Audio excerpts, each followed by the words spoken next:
does everybody understand this? Okay? All right. अब छोटी सी कुछ बातें जो कि आपको मेरे समझ में आनी चाहिए. Look at this. Accessing structure. अगर आपने किसी स्ट्रक्चर के अंदर डेटा को एक्सेस करना है, तो there is a notation used is called dot. Okay? तो आप अगर टाइम ऑब्जेक्ट के अंदर जो आवर को एक्सेस करना चाहें, तो आप लिखेंगे डॉट आवर. ये बात समझ? ठीक है? इसका मतलब है मैं इस ऑब्जेक्ट के का आवर जो है वो आवर वाला जो 4 बाइट हमने एक्सेस करना. अगर मैं टाइम रेफ डॉट आवर कहूँगा, इसका मतलब भी सेम ही होगा. क्यों? क्योंकि वो दोनों के दोनों सेम ही जगह के दो नाम हैं. Does it make sense? और एग्जैक्टली ये लास्ट लाइन देखिए. इसी चीज को एक्सेस करने का एक और तरीका भी है, जो कि है अगर आप पॉइंटर के थ्रू एक्सेस करना. अब ये पॉइंटर था टाइम पीटीआर, ये भी उसी एड्रेस को पॉइंट कर रहा था. तो अब जो लोकेशन यूज होती है टाइम पीटीआर एरो, इसका मतलब क्या होता है? लुक एट बेसिकली इसका मतलब क्या होता है? जब मैं ये लिखता हूं, इसका मतलब बेसिकली होता है टाइम पीटीआर. इसे करो डी रेफरेंस. अब वो 12 ब्लॉक आ गया, 12 बाइट का ब्लॉक आ गया. इसका डॉट बस नहीं. तो डज इट मेक सेंस? लेकिन कौन बार बार ये स्टार डाले, फिर ब्रैकेट डाले और फिर डॉट डाले? तो they have introduced a new notation. अब ये पॉइंटर एरो आवर. ये बात समझ गई? Everybody understand? चलो. So it means the same. Okay? So basically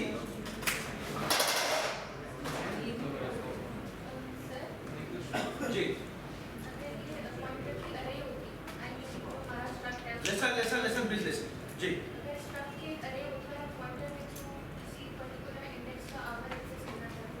तो पहले हम उस अरे को एक्सेस करते हैं. ठीक है? अब अगर वो पॉइंटर्स की अरे है तो उसके आगे हमें एरो लगाना. ठीक है? लेकिन अगर वो ऑब्जेक्ट्स की अरे है तो सिर्फ जाके हम डॉट करेंगे तो वो वाला ऑपरेटर सोच. ये समझ में आया को बात? ठीक है? दो बातें.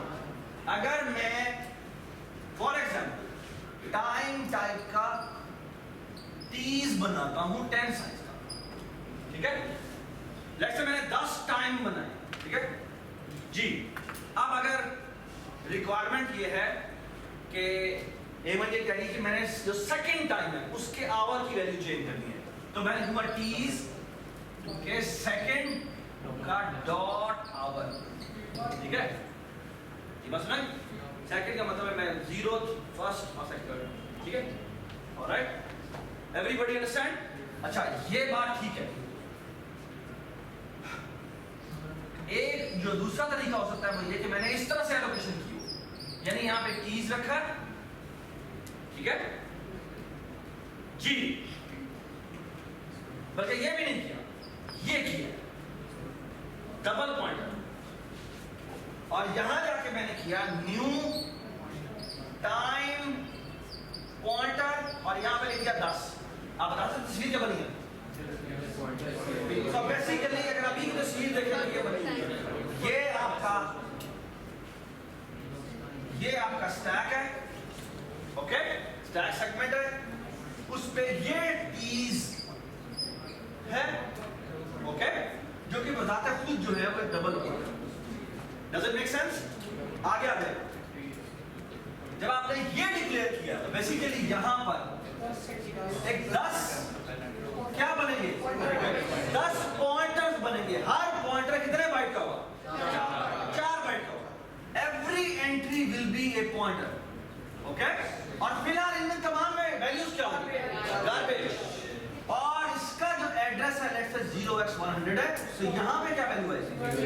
0x100. और अब मैं एक काम करता हूं, यहां पे एक फॉर लूप लगाता हूं और मैं यहां पे let's say i is equal to 0, i is less than 10 करता हूं, i plus plus करता हूं.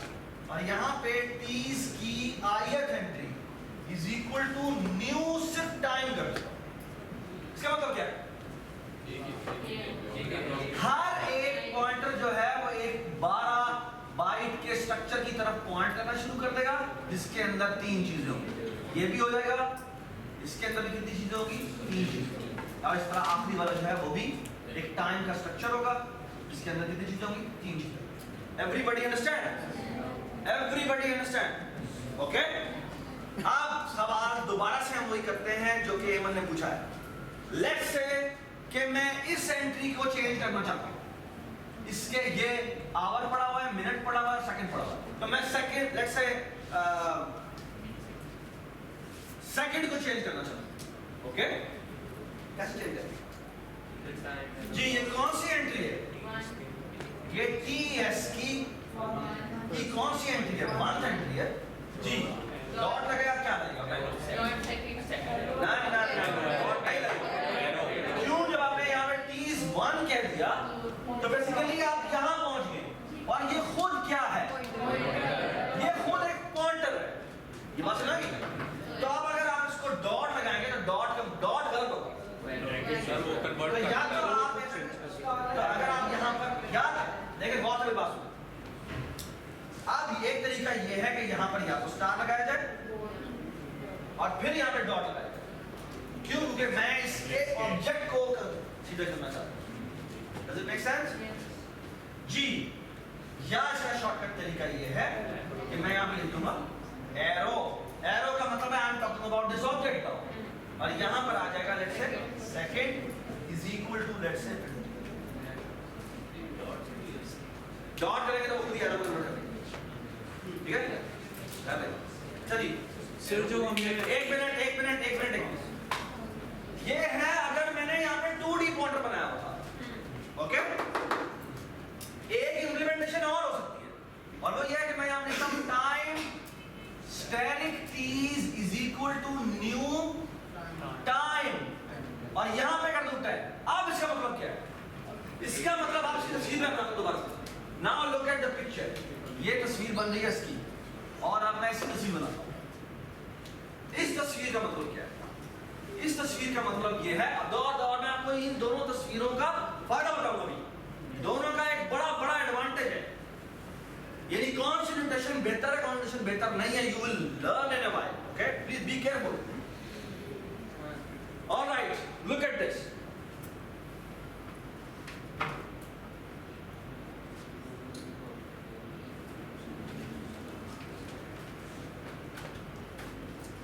ऑलराइट, ठीक,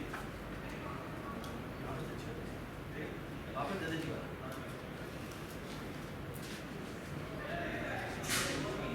Listen please. Now,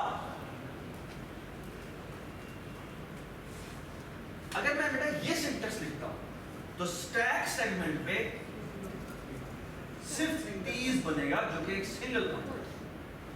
ओके, और जब मैंने इसको न्यू टाइम 10 कह दिया है तो इसका मतलब बेसिकली ये है कि यहीं पर ही 120 बाइट एलोकेट हो जाएंगे, जिसके जो कि इसमें हर ब्लॉक जो है वो 12 बाइट का होगा, और आखिरी बाइट भी 12 बाइट का होगा, और इसके अंदर 3 ब्लॉक होंगे, जो 4 बाइट और 4 बाइट। बस समझ आ गई? Now look at this,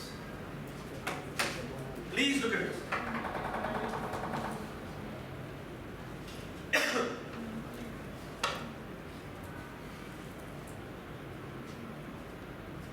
basically ये जो है, ये इसके 0x लेट्स से 100 था, तो यहां पर बेसिकली 0x 100 है। एवरीबॉडी अंडरस्टैंड जी? अब फॉर एग्जांपल मैं कहता हूं इसमें से जो फर्स्ट ब्लॉक है उसके मैं सेकंड को चेंज करना चाहता हूं। आई विल से टीज की सेकंड एंट्री का डॉट। अब मैं डॉट कहूंगा। क्यों डॉट कहूंगा? जब मैं ये करता हूं तो ये इस स्ट्रक्चर पर पहुंच चुका हुआ है। ये बात सुनाई? अब मैं यहां पर डॉट क्यों करूंगा, और यहां मैं लिखूंगा आवर, और यहां मैं समथिंग लाइक दैट। ये बात सुनाई? अच्छा, एवरीबॉडी गेट इट कि मैंने क्या हुआ है? अगर ये सिंगल डी पॉइंटर के थ्रू एलोकेशन हुई है तो ये होगा, अगर 2D पॉइंटर के थ्रू हुई है तो मुझे बाद में जाकर दोबारा से एग्जीक्यूट एलोकेट करना है। Everybody understand? Now look at this, let me tell you the advantage. What do you think? Which implementation is better? Second. Second? Second? Second? Look, please, bas. Imagine the following. आपने अभी 10 time बनाए है ना? मैं आपको कहता हूं एक और टाइम ऐड कर. What will happen? What you have to do is the following. Listen please. अगर मैं इस इंप्लीमेंटेशन को, तो इस इंप्लीमेंटेशन में ये होगा कि तुम्हें बेसिकली 11 साइज की अरे बनानी पड़ेगी. So basically you will make another pointer, इसका नाम होगा हीप का ये पॉइंटर, और ये कितने साइज के बनेंगे? 11 साइज के बनेंगे. तुम यहाँ का ये ब्लॉक उठा के यहाँ कॉपी करोगे, यहाँ का ब्लॉक यहाँ कॉपी करोगे, ये वाला ब्लॉक सेकंड लास्ट पे कॉपी करोगे, और जो नया ब्लॉक है वो आप कहाँ ऐड करेंगे? यहाँ. ऐसे ही होगा. अच्छा, आप इमेजिन द फॉलोइंग. ये है टाइम का स्ट्रक्ट, बट इमेजिन करो कि ये जो स्ट्रक्ट है ये टाइम का नहीं है, ये किसी ऐसे स्ट्रक्चर का है जो कि 12 बाइट का नहीं है. लेट्स से वो एक MB का है. ये समझ में आ रही बात? और अब क्या होने जा रहा है? अब होने जा रहा है, लेट्स से वो 1 MB के बेसिकली आपने यूजर्स बनाए हुए थे, ठीक है? लेट्स से आपके ITU के अकाउंट्स हैं वगैरह वगैरह. तो आप बेसिकली क्या कर रहे हैं? आप बेसिकली ये कर रहे हैं कि अगर एक यूजर भी नया ऐड होता है तो basically you make a new record of how much size? Same size plus जो नए के लिए 1 MB और चाहिए होगा. So imagine कि अगर 1000 या let's say 1000 यूजर्स आ चुके हुए हैं और हर एक को 1 MB मिल रहा है, तो basically you allocate a new 1 GB plus जो कि 1 MB और है, और पिछला 1 GB या 1 GB पे क्या होगा? कॉपी होगा, और फिर तुम आखिरी वाला जो है वो कॉपी करोगे. यही होगा ना? क्या यही काम यहाँ पे भी होगा? नहीं होगा. क्यों नहीं होगा? क्योंकि यहाँ पर बेसिकली क्या होगा? यहाँ पर बेसिकली हमने क्या करना है?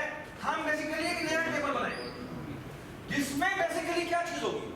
इस टेबल में पहले 1000 एंट्री पड़ी हुई थी, अब बेसिकली हम नया टेबल बनाएंगे जिसमें 1001 एंट्री होगी. और हम कॉपी क्या कर रहे हो?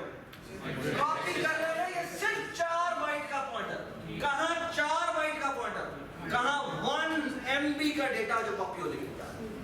That makes a huge difference. Huge difference का यहां मतलब क्या है? कि your this implementation will be 1 million times faster than this implementation, because the difference is 1 copy or 1 million copy. That's what we are talking about. और ये सिर्फ हम कह रहे हैं कि हमारा एक यूजर का डेटा सिर्फ 1 MB का था.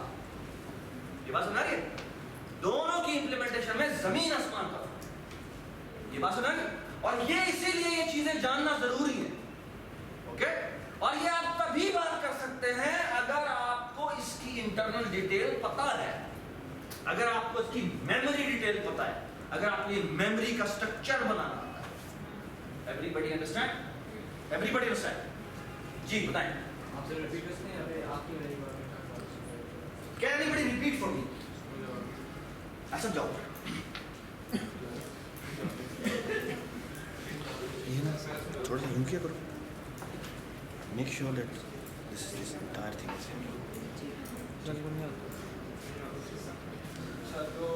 Listen please.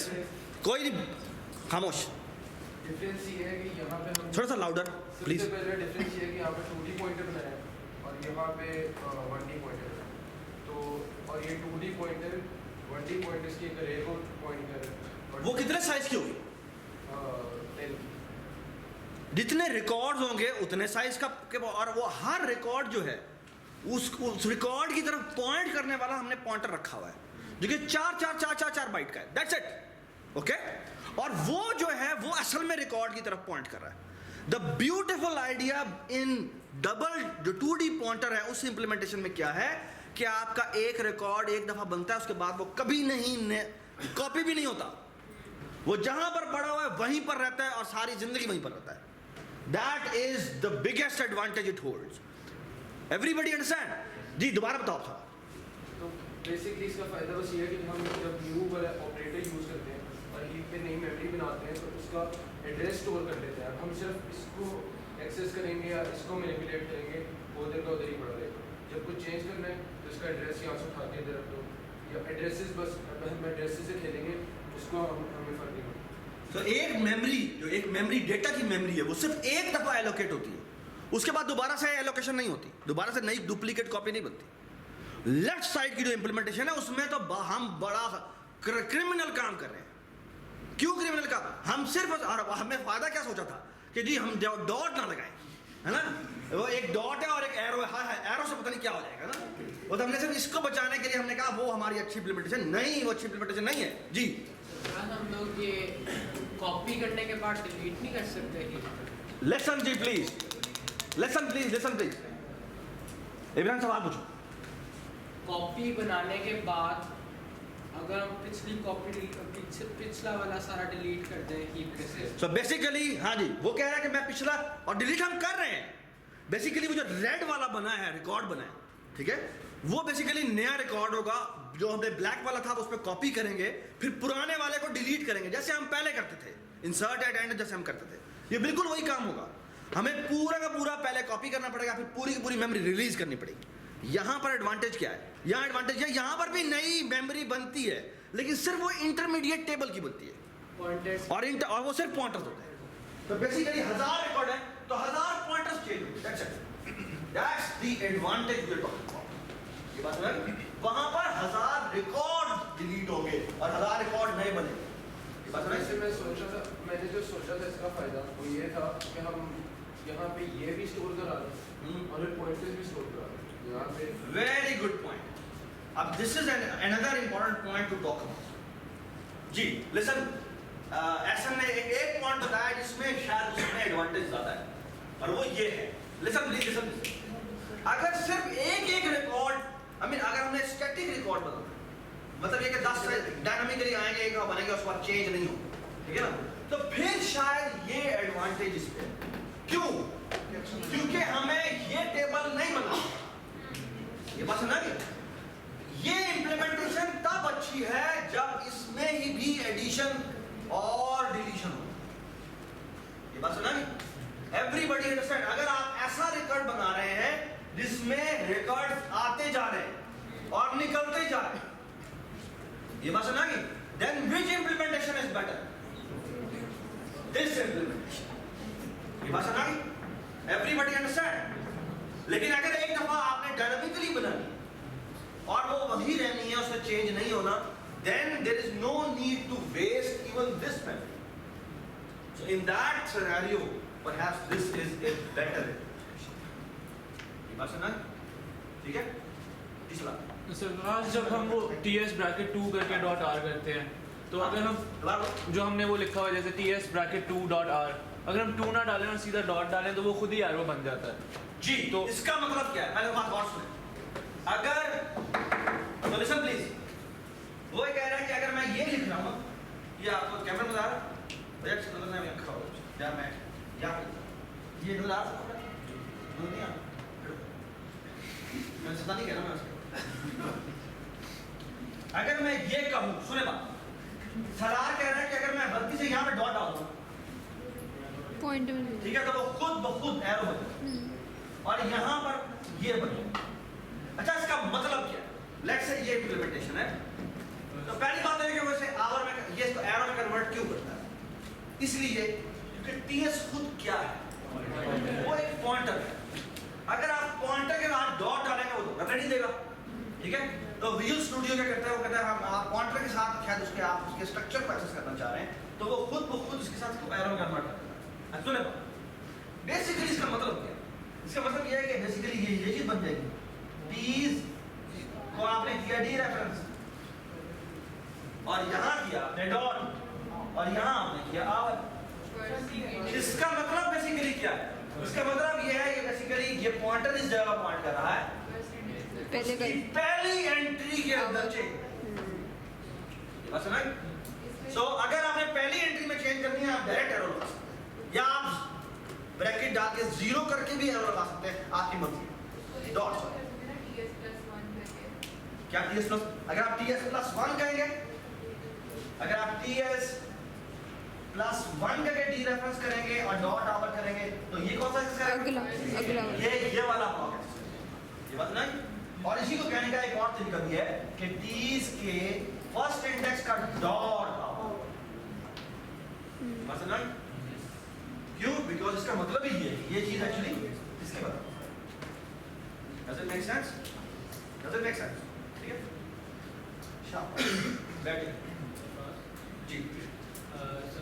एक तो ये है कि हमने न्यू टाइम किया, बस इतना ही है। और एक है न्यू टाइम और आगे ब्रैकेट्स में 1 कर दिया। तो क्या एक ही मतलब इन दोनों का कि एक यार हसन इसमें क्या सवाल किया? उसने कहा कि न्यू टाइम है, एक हम खाली लिखते हैं और एक न्यू टाइम ब्रैकेट में 1 लिखते हैं, तो फिर उस दोनों में डिफरेंस क्या है? जी, शाबाश। सो एक सवाल ये है कि अगर हम सिर्फ न्यू टाइम लिख दें, अगर न्यू टाइम लिख दें तो एक ऑब्जेक्ट बनाता है। अगर न्यू टाइम ब्रैकेट में 1 लिख दें उसका मतलब चेंज, ठीक है? लेकिन अगर मैं न्यू टाइम 10 लिख दूं 10 तो वो फिर 10 ब्लॉक्स बनाएगा और वो पहले वाले को पॉइंट करेगा। ये बात सुना है? ठीक है? कोई फंक्शन ऐसा बनाए जिसमें वो कम करता जा रहा है साइज और आखिर में आके 0 कर देता है, 0 की अरे बनाता है, तो वो इस मॉडल में क्या करता है? अगर हम 0 की अरे बनाने को कहते हैं तो मेरे ख्याल में वो क्रैश करता है। या माइनस की अगर आप अरे बनाने को कहते हैं तो वो प्रोग्राम क्रैश करता है। सो बी केयरफुल, ठीक है? हाँ, वो खुद ही इफ लगाता है कि अगर 0 हो गया तो उसको नल पे किया जाता है। अच्छा, ठीक है? जी, हम लोगों ने स्नेक गेम बनाई थी, तो उसमें एक था कि हमारा जो हीप पे जो मेमोरी बन रही थी उसमें नेगेटिव पे वो कुछ ना कुछ करता जा रहा था। नेगेटिव में भी वैल्यू जा रही थी लेकिन वो चलता जा रहा था। मतलब जो हीप की वैल्यू एक्सेस हो रही थी ना, हीप के साथ जो पॉइंटर के साथ एक्सेस कर रहे थे, वो नेगेटिव हो गई थी वैल्यू, और वो फिर वो ठीक कर दिया था हमने, लेकिन वो चलता जा रहा था, क्रैश नहीं हो रहा था। मैंने आपको बताया था वाला कुछ छोटा, आई डोंट नो आपको ये याद है या नहीं याद है कि उसके बाद फिर इनका होता क्या है कि जब आप प्रोग्राम में ये ना लास्ट की बातें हैं से बात नहीं करें। अच्छा, वो ये है कि अगर आप कहते हैं ना कि मुझे इतनी सी मेमोरी तो वो उतने नहीं देता, वो उससे ज़्यादा देता, ठीक है? और अगर आप थोड़ा सा एक्सरसाइज करेंगे हाँ आप तो उसने करें आप, ठीक है? लेकिन जब आप उससे भी ज़्यादा एक्सरसाइज करने की कोशिश करते हैं तो फिर वो क्रैश करता है, ठीक है? अच्छा, अक्सर आप एक हैरत की बात होगी वो ये कि आप इसको OS मोड में चलाएं। OS मोड का मतलब है कंट्रोल F5, डीबग मोड में ना चलाएं तो वो चलता रहेगा। अगर आप इसको डीबग मोड में चलाएं या F5 पर तो वो क्रैश करता है, वही हो रहा था, ठीक है? F5 डिबगिंग में क्रैश हो रहा था। डीबगिंग में क्रैश इसलिए करता है बिकॉज डीबगर जो है ना, डीबगर बजाते खुद एक ऑपरेटिंग सिस्टम है। डीबगर जो है वो बजाते खुद एक ऑपरेटिंग सिस्टम है, वो एक नई एनवायरनमेंट बनाता है और उस नई एनवायरनमेंट में इस एक्जीक्यूटेबल फाइल को चलाता है। बस नहीं?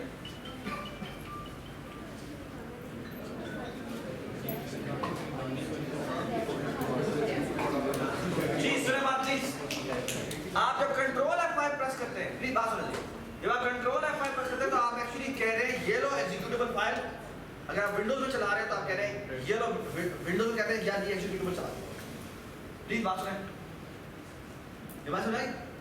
जब आप डीबगर में चलाते हैं तो OS को सिर्फ एक बात पता लगती है, और उसमें क्या बात है कि मैं एक प्रोसेस चला रहा हूं जिसका नाम है डीबगर। उसको नहीं पता होता कि डीबगर खुद भी कुछ चला रहा है।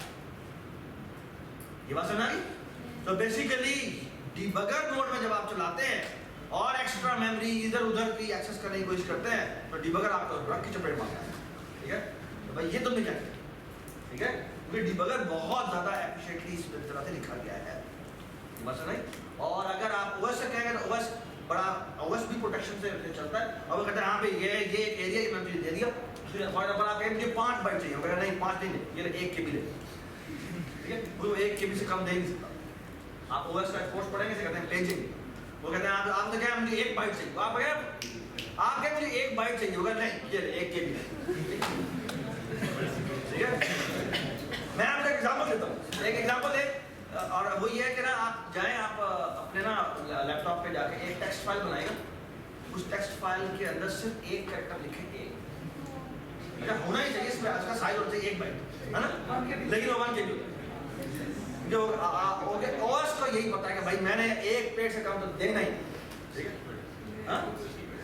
सभी बड़ा, लेकिन वजह सखावत नहीं है, इसके पीछे एक और है। वो ओएस ठीक है? अच्छा नहीं बात सुने, लेसन लेसन लेसन लेसन, ठीक है? मैं खाना पहले पेट में रुक गया तो लेकिन ये बहुत इंपॉर्टेंट बात है जो आपने अभी से अनफोल्ड कर, बहुत खूबसूरत बात, ठीक है? That's my logic. चलिए जी, लेसन प्लीज लेसन। ऑलराइट जी, ये हमने अभी बस सी आउट की है। अगर हम इसके अंदर वैल्यू रखवाएं, पहले टाइम गेट में रखवाएं, फिर उसके बाद टाइम एक्सेस में रखवाएं, तो ओवरराइड करेगा। ओवरराइड करेगा क्योंकि सारे सेम ही जगह पर एक्सेस कर रहे हैं। इसके साथ एक्सेस करो, इसके साथ एक्सेस करो, इसके साथ एक्सेस करो, सबके साथ सब सेम मेमोरी पर एक्सेस कर रहे हैं, ठीक है? ऑलराइट जी, लेट्स मूव फॉरवर्ड। ये टाइम पॉइंट के लिए स्टैटिक है बनाए और वो अभी स्टैटिक पे बात करो, सबर सबर, ठीक है? अगली क्लास में आना, ठीक है?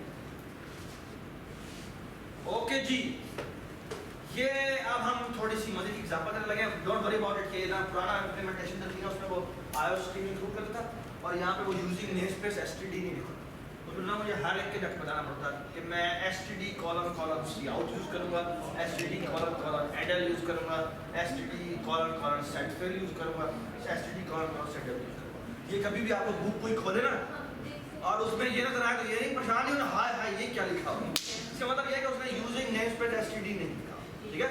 ये नेमस्पेस क्या चीज होती है ये भी हम आपको नेक्स्ट क्लास में बताएंगे, ठीक है? अगर आपको वजह पता लगेगी ये क्यों किया हुआ है उसने, ठीक है? ये आई मीन देखो C++ ये आई थिंक वो ये 4 है या 3 है, वो ये एडिशन 4 है, I think I don't know. लेकिन उसमें स्पेल लिख तो सकते हैं ना फिर भी। क्या इसी तरह से भी लिख सकते हैं। ले सकते हैं, ऑफ कोर्स। ठीक है। एक्चुअली इट इज रिकमेंडेड कि ऐसे लिखना चाहिए, वो मैं बता रहा हूँ। सेट फिल क्या होता है? सेट फिल बेसिकली एक फंक्शन का नाम है, ओके? और वो क्या करता है बेसिकली, आप आमतौर पर जब सी आउट करवाते हैं ना तो आप चाहें तो इस मैसेज की विड्थ सेट कर सकते हैं। याद है आपने टाइमर जब बनाया था तो टाइमर में हमने सेट w विड्थ सेट की थी कि जो मैं प्रिंट करने लगा उसकी विड्थ 6 है। तो बेसिकली अगर आप 2 डिस्प्ले करेंगे तो वो 4 स्पेसेस खुद ब खुद डाल देंगे। ये बात समझ? सेट फिल क्या होता है? सेट फिल बेसिकली होता है कि अगर आप सी आउट में सेट फिल लिखें और पे एक कैरेक्टर पास होता है उसमें मैं फॉर एग्जांपल 0 डालूं तो बेसिकली होगा ये कि वो जितना आप डिस्प्ले करेंगे वो तो करेगा, उसके बाकी की जगह पे वो जो आपने सेट फिल का कैरेक्टर डाला होगा ना वो उससे रिप्लेस कर देगा। बहुत काम की चीज है। और ये मैं आपको मजे की बात बताऊं, ये जो सेट फिल और सेट w है ना, ये आप जब प्रोग्रामिंग कंपटीशन में जाएंगे तो ये सबसे इंपॉर्टेंट चीज है। क्यों?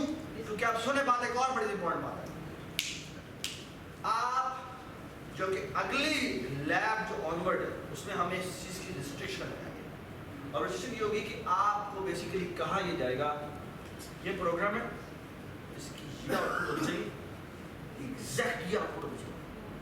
एग्जैक्ट का मतलब है एक स्पेस भी आप ज्यादा नहीं डाल सकते, एक स्पेस भी आप कम नहीं डाल सकते। क्यों? जब आप प्रोग्रामिंग कंपटीशन में जाते हैं ना तो बेसिकली उन्होंने आपके आंख को चला कर देखते नहीं है क्योंकि वहाँ पर पीछे एक इनाम बैठा हुआ है, हाँ मैं चेक करता हूँ बेसिकली बैकएंड पे एक प्रोग्राम होता है और वो सिर्फ ये काम करता है, इस प्रोग्राम की जो आउटपुट आ रही है और जो इसने सॉल्यूशन की जो आउटपुट लिखी हुई है उसको वो लेटर बाय लेटर कंपेयर करता है। लेटर बाय लेटर कंपेयर करना मतलब क्या है कि अगर आपने एक स्पेस भी ज्यादा डाल दी तो वो प्रोग्राम आपका गलत हो जाएगा।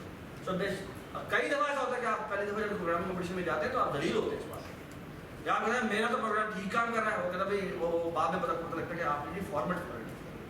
ये बड़ी जरूरी चीज है और उस वहां पर आपको ये सेट w सेट फिल की बड़ी जरूरत है, ठीक है?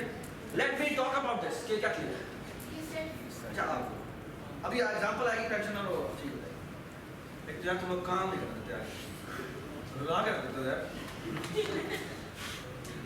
ठीक है? मैं भी रुलाता हूँ लेकिन इतना तो चलो let's look at the example. हमने स्टक बनाया, इसका नाम है स्टक टाइम, ओके? कितने बाइट का है ये? 12 बाइट। ओके, तो यहां पर ना इसने दो फंक्शन बनाए। एक है इसका नाम प्रिंट यूनिवर्सल और एक है प्रिंट स्टैंडर्ड। मुझे हमेशा भूल जाता है कौन सा यूनिवर्सल था कौन सा स्टैंडर्ड था। इनमें से एक होता है जिसमें फॉर एग्जांपल अभी टाइम क्या हो रहा है 4:15, तो इसको लिखेंगे क्या 15:45। अच्छा एक ट्वेंटी इनमें से एक ये होता है और एक होता है जिसे कहते हैं जी 3:45, लेकिन यहाँ पे 0 आता है और यहाँ आता है PM। ये बात सुना? ये बात सुना? Let's see, everybody is with me? Okay, alright. पहले मैं आपको ना ये फंक्शन दिखा देता हूँ। अच्छा, डू यू अंडरस्टैंड? मैं भी बात ये करता ना, देखिए just look at the prototype. Do you understand why it has been passed by reference and why it has been passed as const? ठीक है, const क्यों किया हमने? क्योंकि हमने इसको चेंज नहीं करना। हमने M% क्यों बनाया? मेमोरी की नई कॉपी क्यों बनाई?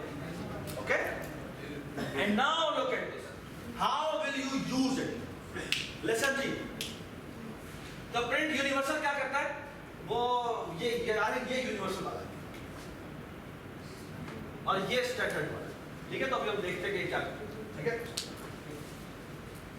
Alright, listen. इसे सबसे पहले सेट कर दिया सेट फिल 0। क्या मतलब है? जो एम्प्टी स्पेस अब जब मैं विड्थ सेट करूंगा और मैं कोई भी इंटीजर डिस्प्ले करवाने के लिए जा रहा हूं, उसमें मैंने कह दिया है कि भाई उसकी अगर वो जो स्पेस है, अगर मैंने किसी अगली विड्थ 3 सेट की है अगर, और मैंने कोई नंबर 1 डिस्प्ले कर दिया है, तो वो पहले 2 0 लगा देगा और फिर 1 डिस्प्ले करेगा। सबको समझ आ गई बात? और अगर मैं 12 कर दूंगा तो वो 1 0 लगाएगा और 12 डिस्प्ले करेगा। बस ना? और अगर मैं 112 डिस्प्ले करूंगा तो कोई 0 नहीं लगाएगा। ये है सेट विड्थ और सेट फिल का कमाल। ये दोबारा बता दो अभी तुम्हारे सामने एग्जीक्यूट होगा। अच्छा, ठीक है, ये देखो आवर जो होता है वो कितने डिजिट का होता है? 1 या 2। अगर 2 का हो तो 0 नहीं लगाना और अगर 1 का हो तो 0 लगाना है। ठीक है, तो मैंने कह दिया सेट फिल 0, सेट W2, ये दोनों फंक्शन कॉल हैं और ये सी आउट के साथ करते हैं। ये बैकएंड पे खुद ही सेट कर लेता है कि हाँ भाई अगली आने वाली आउटपुट जो है वो 2 साइज की है। ये बात ना? और आगे T.hour हमने कर दिया। T.hour क्या है? अब अगर यहाँ पर 1 लिखा हुआ है तो वो उसको 0 1 में कन्वर्ट कर देगा। Everybody understand? और अगर यहाँ पर 12 लिखा हुआ है तो सिर्फ 12 ही डिस्प्ले होगा, ये कोई 0 अपेंड नहीं होगा। और क्योंकि उसकी विड्थ कितनी है वो 2 ही। अगर मैंने विड्थ 2 सेट की हुई, सुने बात बहुत, विड्थ 2 सेट की हुई और मैंने आउटपुट करने के लिए दे दिया 113, तो 113 ही करना, जान कंफर्म करना, मेरा ख्याल है ऐसे करना। ठीक है सर, ये सुने जी बात सुन ले। जब तक अब ये सेट फिल आपने एक बार चला लिया, सुने बात बहुत, जब तक ये सी आउट खत्म नहीं होगा तब तक ये सेट फिल सेट है। जिस पे आपने सेट कर दिया वही रहेगा। इसका मतलब क्या है? इसका मतलब ये है कि बेसिकली अगले वाले के लिए दोबारा सेट फिल करने की जरूरत है। यानी अगर मिनट की वैल्यू सिर्फ 1 है, यानी 12:01 है, तो वो खुद ब खुद को 12:01 पे कट कर देगा। क्यों? तो सेट फिल पहले सेट हो चुका होगा। बैक एंड पे ना सेट फिल बेसिकली करता क्या है कि इसने कैरेक्टर रखा है। ठीक है, हिडन, ठीक है, तो राज वाला। और बेसिकली जब हम सेट फिल कॉल करते हैं ना तो वो उस वेरिएबल की वैल्यू वो सेट कर देता है। और सेट W भी यही काम करता है। और जब हम कोई भी चीज प्रिंट करने के लिए जाते हैं, कहते हैं हाँ भाई जो प्रिंट होने के लिए चीज आई है वो कितनी बड़ी है। अगर वो उस विड्थ से छोटी होती है तो खुद ऑटोमेटिकली वो वाला कैरेक्टर उठाता है और वो साथ में उसके अपेंड कर देता है।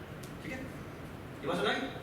ये मैंने तुम्हें राज की बात बताई है, तुम्हें इसे बताना नहीं, ठीक है? ओके जी, everybody understand this? Everybody understand ये सेट 2 क्यों सेट किया है, ठीक है? और जो ये कॉलम लगाया उसके लिए सेट फिट सेट नहीं की, क्यों? तो वो हमेशा एक ही लेंथ का होता है, ये बात सुनाई? Everybody understand? सब let's look at print standard as well. Print standard का मसला ये है कि टाइम के अंदर जो हमने वैल्यू स्टोर की होगी वो तो 24 की फॉर्म में की होगी, ठीक है? वो जो 0 से लेकर 23 तक होता है, ठीक है? आवर 0 से लेकर 23 तक होगा, मिनट कहाँ होगा 0 से लेकर 59 तक होगा, सेकंड जो होंगे वो भी 0 से लेकर 59 तक, ऐसे ही है ना? आप सुने बात गौर से,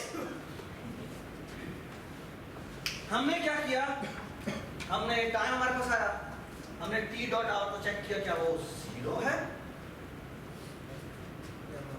या 12 है? क्यों? क्योंकि रात के 12 बजे को हम 0 बजे नहीं कहते, उसको भी हम 12 बजे ही कहते हैं, ये बात सुनाई? तो उसने कहा है कि अगर ऐसी बात है तो ये सब समझ आ गया, ये क्वेश्चन मार्क क्यों लगाया? ये टर्शरी स्टेटमेंट, इसका ये एक कंडीशन है, अगर ये ट्रू है तो इन दोनों की जगह पर क्या डिस्प्ले करते हैं? 12 डिस्प्ले करते हैं, ये बात सुनाई? अदरवाइज क्या करें?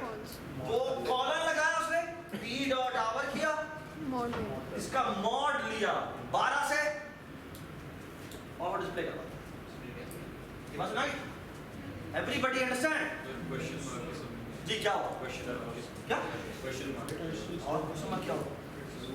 यार टर्शरी स्टेटमेंट होती थी ना इस तरह कि आप क्या करते थे, ये कैमरा लगा उसका, हम टर्शरी स्टेटमेंट क्या होती है यार? बात सुनिए, हाँ भी क्या मसला है यार? ऐसा ना क्यों, उसको समझ नहीं आया तो उसको आके बनता है बेटा, मैं आपको कह रहा हूँ सर, आप साथ बैठे समझ में आ गया? ऐसे नहीं करते, किसी को प्रॉब्लम है तो पूछना चाहिए, उसका क्या है, उसने फीस दी है सर, मैं कुछ नहीं लिखता। ये क्या होता है? ये टर्शरी स्टेटमेंट होती है, कहीं पे भी यूज, इसका मतलब क्या है?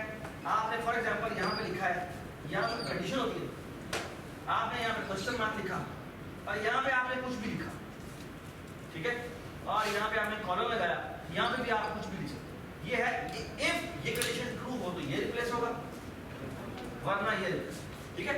अब for example imagine the following, यहाँ पे ना इंटीजर x लिखा हुआ है, इसकी वैल्यू है 10, ठीक है? और मैं लिखता हूँ if x is greater than 10, तो यहाँ पे ट्रू लिख देता हूँ, कॉलम में मैं फॉल्स, ठीक है? ये बस राइट, और यहाँ पे मैं रिटर्न, समझ पता क्या होगा? तो पहले ये कंडीशन चेक करेगा, अगर ये कंडीशन ट्रू है तो ये ट्रू रिटर्न कर देगा, कंडीशन ट्रू है या फॉल्स? फॉल्स है, ये बात समझ आई? अगर मैं इसकी जगह सी आउट लिख दूँ तो ये डिस्प्ले हो जाएगा, ये बात समझ आई? अब इस जगह के लिए क्या किया, यहाँ कंडीशन चेक किया, अगर ये चीज है तो वो t डॉट आवर डिस्प्ले कर देता है, ठीक है? 12 डिस्प्ले कर देता है, अदरवाइज जो उसका आवर होता है उसको वो मॉड ले लेगा 12 का। अब अगर रात के 1 बजे है तो यहाँ पे क्या रिप्लेस होगा? 1 रिप्लेस होगा। अगर दोपहर के 1 बजे यानी जो 13 बजे हम कहते हैं 13, तो भी 1 लिखेंगे, क्योंकि 1 का मॉड 12 से ले तो भी 1 आता है, 13 का मॉड 12 से ले तो भी हमारा 1 आता है। ये सबको पता है, ठीक है? Everybody understand? और यहाँ पर इसने बेसिकली क्या किया, फिर दोबारा सेट फिल 0 कर दिया। अच्छा ये भी पता नहीं, ये मुझे पिछली दफा पता नहीं, मुझे पहले बता दी थी कि अपेरेंटली अगर आप AM PM में आंसर देना तो अपेरेंटली अगर दिन का रात का 1 बजा हो तो उसमें हम 0 लगाते हैं शुरू, हाँ हम 0 1 कॉलम कुछ कहेंगे, बस रात का 1:15 हुआ उसको 1:15 कहते हैं, 0 1 उसका 0 नहीं लगा, लेकिन अगर अगर अगर अगर अगर हमारा यूनिवर्सल टाइम हो तो उसमें हम नोट नहीं किया, मैंने नोट पिछली दफा पढ़ा। अच्छा जी, उसके बाद वो टाइम डिस्प्ले कर देता है, मिनट डिस्प्ले कर देता है और वो सेकंड डिस्प्ले करता है. That should be pretty normal. Okay, सबको समझ में आ गया कि ये प्रिंट यूनिवर्सल और प्रिंट स्टैंडर्ड क्या चीज है. ठीक है, ये जी डिस्प्ले हो गया. ठीक है, और आखिर में इसने एक और काम भी किया, प्लीज ये देखिए. वो साथ ये उसने हो गया, हमें जब ये जो प्रिंट स्टैंडर्ड होता है उसमें हमें AM PM भी डिस्प्ले करना होता है. तो ये देखो भाई, सुफियान ये देखो, T डॉट आवर इज अगर वो लेस देन 12 से तो वो AM डिस्प्ले कर दे, कॉलम में वो PM डिस्प्ले कर दे. और ये देखा एक और चीज, इस पूरी चीज के ऊपर उसने ब्रैकेट डाली. पूरी चीज को ब्रैकेट क्यों डाली? क्योंकि बेसिकली जो डिस्प्ले होना है वो ये कंडीशन नहीं होती बेसिकली, वो या ये डिस्प्ले हुआ है बस है. अच्छा बात सुनिए जी, ये फायदा इस तरह टर्शरी स्टेटमेंट यूज करने का फायदा क्या होता है? आपको एक ही लाइन में आप क्या इफ पे लगाते हैं आप? सॉरी बेटा, अगर 12 PM होगा 12 अच्छा बेटा आप एग्जांपल पढ़ते हैं तो प्लीज हाँ ये ना सारे कुछ करके play around this because you will enjoy. अच्छा अभी बात सुनो, अभी आपको इलेक्ट्रिक शॉक आ गया. ऑलराइट जी, मैंने बेसिकली क्या किया, मैंने डिनर टाइम सेट किया. ठीक है, और dinner time dot hour is equal to 18 और dinner time dot minute is equal to 30, dinner time dot second is equal to, ठीक है, 6:30.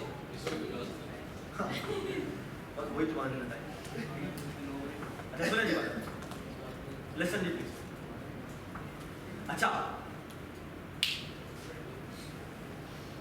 हमने जी dinner will be held at print universal call किया. Can you tell me what will be क्या होगा?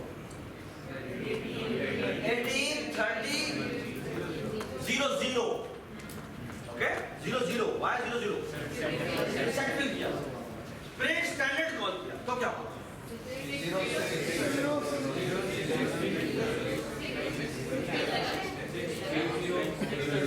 06 है या 6 है? 6 है. Okay, 6 colon 30 colon 00. वाई 00? यहाँ के आवर में हम नहीं लगाते 0 से, AM PM कर रहे हैं, लेकिन सेकंड में लगाते हैं, मिनट में लगाते हैं. ठीक है, ऑलराइट. यहां देखो क्या होता है. हमने अब कहा कि मैं डिनर टाइम डॉट आवर को 29 सेकंड और डिनर टाइम डॉट मिनट को 73 सेकंड. जी व्हाट्स द ट्रबल? आप is this a syntax error? No, compiler नहीं पकड़ेगा, बोलेगा हाँ करना कर दो भाई. स्ट्रक्ट टेस्ट स्ट्रक्ट के अंदर आप इसे एक्सेस करना चाहें आप कर सकते हैं. ठीक है जी, एवरीबॉडी इज विद मी. मन जी. नाउ अब जब मैं डिस्प्ले करने को कहूंगा तो क्या डिस्प्ले होगा? प्रिंट यूनिवर्सल में कर डिस्प्ले होगा 29:73 और सेकंड डिस्प्ले क्या होगा? 0. ये सबको समझ में आएगा क्या हुआ? तो basically this will be the output. 29:73, which we know is wrong. Okay? But इस स्ट्रक्चर को यूज करते हुए you have the access to the attributes inside the object. You can change it whatever way you like. है ना? Why? Because struct के अंदर जितनी भी चीजें हैं वहां पर तुम्हारे पास access मौजूद है. ये बात सुना? Here comes U. हम क्या करेंगे? जी, listen to this. पहली सबसे कमाल चीज जो ऊप की है वो ये है कि what it will going to do is it will going to encapsulate all the attributes inside the object in such a way कि from the outside world you are not allowed to change. ये बात सुनाई? तो ऊप की सबसे कमाल बात यह है कि वो तुम्हें कहेगा हाँ भाई तुमने से चेंज करना है, ये मेरा फंक्शन है जो इसके अंदर इंप्लीमेंटेड है, ठीक है? आप उसे कॉल करेंगे, आप उसे कॉल करेंगे और वो मैं देखूंगा हाँ भाई ये वैलिड वैल्यू हुई तो मैं उसे सेट कर दूंगा, अगर ये वैलिड वैल्यू नहीं हुई तो मैं उसे अपने तरीके से सेट करूंगा. And let me show you the example. The power of OOP is about to unleash. Look at this G. The first difference is abstraction. What we are going to do is we will going to make a class. और class में basically क्या चीज होगी? It will not be just data. It will also consist of functions जो उसका के behavior हो. और अब अगर आपने उनके एट्रीब्यूट्स को चेंज करना है तो आप उसे रिक्वेस्ट करेंगे. ओके, ये बात सुनाई? तो लुक एट दिस. हम क्या करने लगे? अब मैं आपके सामने एक क्लास बनाया और ये जो क्लास है, लुक एट दिस. ये जो क्लास हम आपके पास बनाने लगे, पिछली क्लास में जो मैंने काम किया था ना, वो काम किया था हेडर फाइल में मैं सारा काम कर रहा था. सॉरी, ये जो एच फाइल थी ना, उसी में मैं उन फंक्शंस को डिफाइन कर दिया. मैं अभी आपको तरकीब बता रहा हूँ. उस तरकीब में बेसिकली ये होगा कि बेसिकली हम क्या करेंगे, हम अपनी क्लास डिफाइन करेंगे, ठीक है? उसमें हम सिर्फ प्रोटोटाइप्स अलग डिफाइन कर देंगे और उसकी इम्प्लीमेंटेशन अलग डिफाइन करेंगे. इसका फायदा करो. Can anybody give me the advantage? Class छोटी रहेगी नहीं, एक और क्लास छोटी नहीं, एक आई थिंक एक ना